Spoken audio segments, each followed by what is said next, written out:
Эти с виду маленькие городские речушки во время проливных дождей превращаются в грозные реки, затапливающие улицы столицы и частные домовладения.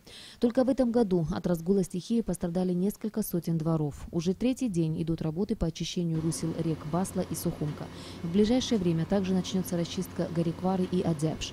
Очистка русел и берегоукрепительные работы городских рек проводятся в рамках российской инвестпрограммы содействия социально-экономического развития Абхазии. Генеральными подрядчиками проводимых работ являются госкомпания Апснаргылара и госпредприятие Абхазберегозащита. Очистку рек планируем завершить до конца лета. К концу года мы планируем завершить все работы. Премьер-министр Беслан Барцец сегодня проинспектировал начало работ по очистке русла реки Сухумка.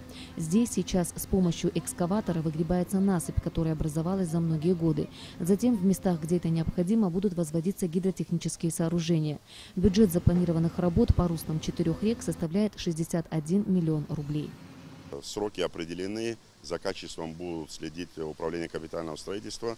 И я думаю, что в течение отведенного времени, ближайших 2 месяцев, основные работы будут закончены. Это связано с расчисткой. Вы видите, что годами нерасчищенные участки уже практически заросли кустарниковыми деревьями и так далее. Это все будет проведено в соответствии. Обязательно будут сооружены бетонные укрепления на особо опасных участках, которые определили специалисты.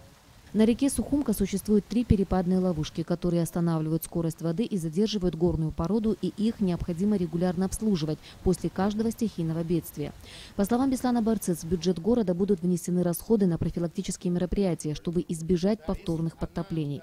Русла рек будут очищены, берегоукрепительные конструкции возведены, а значит, вероятность затопления Сухума во время ливневых дождей будет минимальной.